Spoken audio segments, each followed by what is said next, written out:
फेसबुकवरून ओळख झालेल्या महिलेनं आता कृषी अधिकाऱ्याला गंडा घातल्याचं सध्या समजतंय।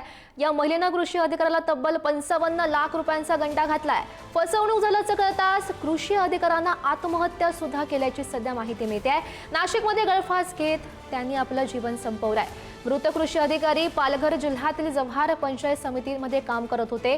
हापको ऑइल स्वस्तात खरेदी करून महागात विक्रीचं आमिष त्यांना दाखवण्यात आलं।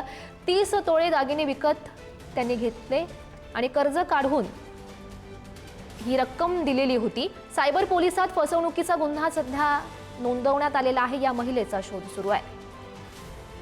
ट्रेडिंगच्या संदर्भात देखील अननोन व्यक्तीच्या व्हॉट्सअप ग्रुपमध्ये समावेश होऊ नका। अननोन व्यक्तीने सांगितल्यावरून त्यांचं ॲप डाउनलोड करून घेऊ नका।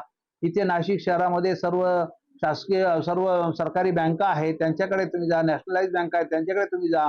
इथे अनेक लोक इथे शेअर बाजारचा व्यवसाय करण्याकरता अनेक लोकांनी दुकानं टाकलेली आहेत, त्यांच्याकडे तुम्ही जा। परंतु केवळ आणि केवळ मोबाईलवरून आलेल्या संदेशावर विश्वास ठेवू नका, नाहीतर तुमची 100% फसवणूक होणार आहे। तर सध्या या कृषी अधिकाऱ्यांना आत्महत्या केल्याचं समजतंय। ही महिला सध्या फरार आहे। ज्या महिलेनं गंडा घातलेला होता त्या महिलेचा शोध सध्या पोलीस घेत आहेत।